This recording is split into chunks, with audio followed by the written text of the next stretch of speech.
और बड़ी खबर इस बीच पीएम मोदी के तियानजिन दौरे का आज दूसरा दिन है। एससीओ समिट को संबोधित करेंगे प्रधानमंत्री नरेंद्र मोदी। 10 देशों के संगठन में वैश्विक सहित आतंकवाद को लेकर चर्चा होगी। रूस के राष्ट्रपति पुतिन के साथ प्रधानमंत्री नरेंद्र मोदी की द्विपक्षीय वार्ता। तो आज की जो ये वार्ता है बेहद अहम। एससीओ समिट को संबोधित करेंगे पीएम। और बड़ी खबर आपको बता दें, चीन के तियानजिन में एससीओ समिट का आज दूसरा दिन है और एक साथ दिखे प्रधानमंत्री नरेंद्र मोदी, शी जिनपिंग और राष्ट्रपति पुतिन। मीटिंग में 20 से ज्यादा देशों के नेता शामिल हैं। आप देखिए, तस्वीरें भी देख सकते हैं। इस वक्त पुतिन और पीएम मोदी के बीच आज द्विपक्षीय वार्ता होनी है और कल इससे पहले शी जिनपिंग से मुलाकात, द्विपक्षीय वार्ता हुई थी प्रधानमंत्री नरेंद्र मोदी की। तो आप देख सकते हैं यहां पर इस महासम्मेलन में यहां किस तरह से पुतिन, जिनपिंग और प्रधानमंत्री नरेंद्र मोदी। तो आज एससीओ समिट का आज दूसरा दिन है और संबोधित भी करेंगे प्रधानमंत्री नरेंद्र मोदी।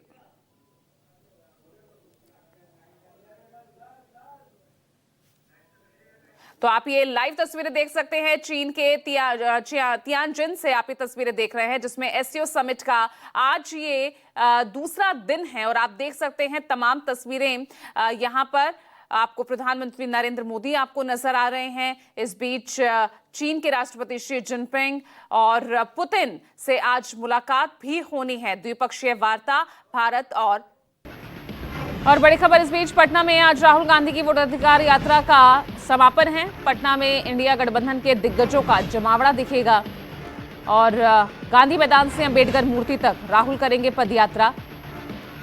17 अगस्त को शुरू हुई थी सासाराम से ये यात्रा। और बड़ी खबर इस बीच अफगानिस्तान में 6.3 तीव्रता का भूकंप आया है। 9 लोगों की मौत हो गई है, कईयों के घायल होने की खबर है। दिल्ली एनसीआर तक महसूस किए गए हैं भूकंप के ये तेज झटके। बिहार के बेतिया में रसगुल्ले से तोले जा रहे पूर्व मंत्री खुर्शीद आलम, तभी मंच पर लूट मच गई और भीड़ ने रसगुल्ले पर धावा बोल दिया। बेतिया में पूर्व मंत्री खुर्शीद आलम की सभा में भगदड़ मच गई तो बेकाबू भीड़ रसगुल्ला लूटने लगी। दरअसल पूर्व मंत्री खुर्शीद आलम को रसगुल्ला तौल के सम्मानित किया जा रहा था। उसी समय अफरा तफरी मच गई और भीड़ अचानक रसगुल्ला लूटने लगी। अभी पलड़ा पर नेताजी बैठे ही थे कि भीड़ को रसगुल्ला देखकर रहा नहीं गया और भीड़ ने अचानक से एक तरफ रखे 98 केजी रसगुल्ला पर हमला बोल दिया। कड़ी मशक्कत के बाद समर्थकों ने पूर्व मंत्री को पलड़ा से बाहर निकाला। उत्तर प्रदेश के लखनऊ में अवैध पटाखा फैक्ट्री में धमाका हुआ। 2 लोगों की मौत हो गई है और कई घायल हैं। बेटा बाजार में एक पटाखा फैक्ट्री में हुए जोरदार धमाके ने इलाके को दहला दिया। दूर दूर तक लपटे और जलते हुए पटाखे के साथ धुएं का गुब्बार दिखाई दे रहा था। यह हादसा उस समय हुआ जब पटाखा व्यवसायी अपने घर में ही बारूद और पटाखे बनाने का काम कर रहे थे।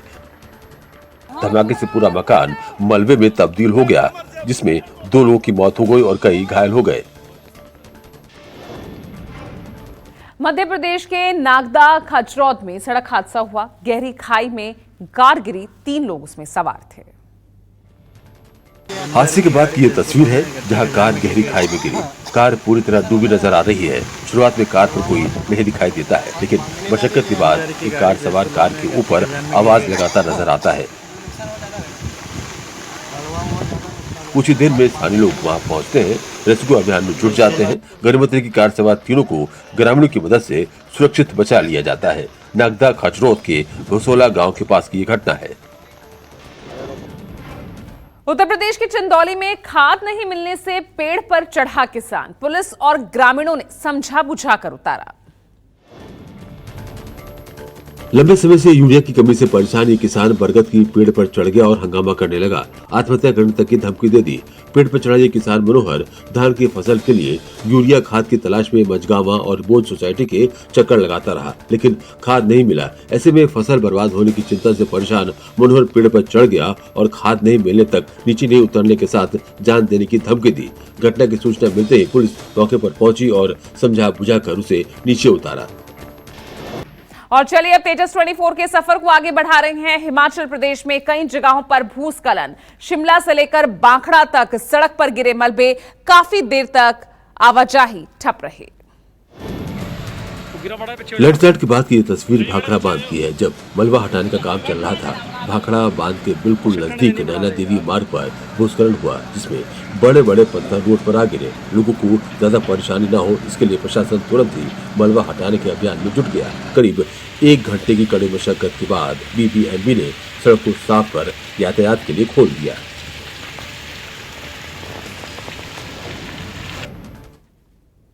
मणि महेश झील की तरफ से आया सैलाब देखकर रूह कांप गई। कुल्लू में लोगों के लिए बारिश आफत बन गई। इधर चंबा के मणि महेश से एक बार फिर से सैलाब की तस्वीर सामने आई है।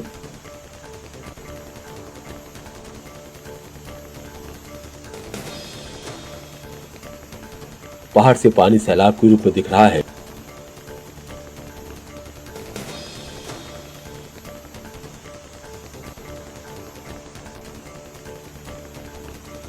जो लोगों के लिए मुश्किल खड़ी कर रहा है।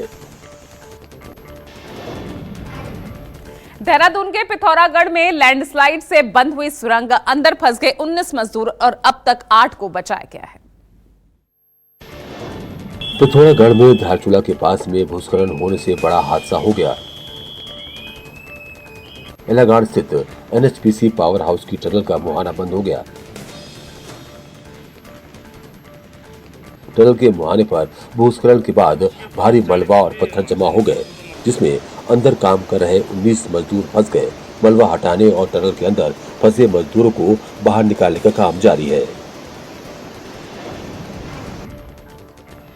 घग्गर नदी का जलस्तर बढ़ा, ग्रामीणों को सताने लगा बाढ़ का डर, हजारों एकड़ फसल भी बर्बाद हो गई। बारिश की मार का असर अब घग्गर दरिया में भी देखने को मिल रहा है।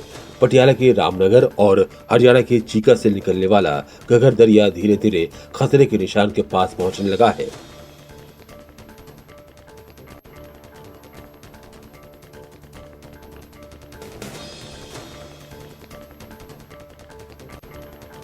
जिससे बाढ़ का खतरा बढ़ सकता है। हालांकि अधिकारी स्थिति पर नजर बनाए हुए हैं।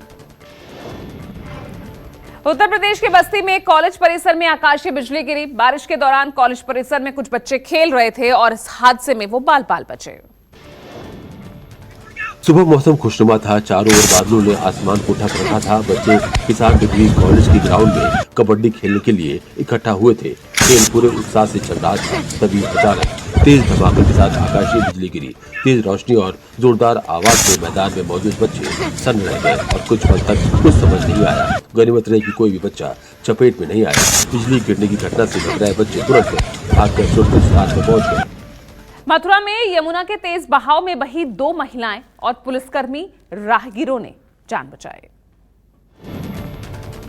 मथुरा में यमुना उफान पर है। नदी का पानी सड़क पर बह रहा है। पुल के पास 2.5 से 3 फुट ऊंचाई तक पानी तेज बहाव के साथ बह रहा है, जिसके चलते प्रशासनिक अधिकारियों ने रास्ता बंद कर दिया है। आवागमन बंद होने के बावजूद राहगीर जान जोखिम में डालकर सड़क पार कर रहे हैं। इसी दौरान बड़ा हादसा हो गया। तेज बहाव की वजह से सड़क पार करते समय 2 महिलाएं और पुलिसकर्मी बह गए। हालांकि राहत की बात ये रही कि कड़ी मशक्कत के बाद लोगों ने इनकी जान बचा ली।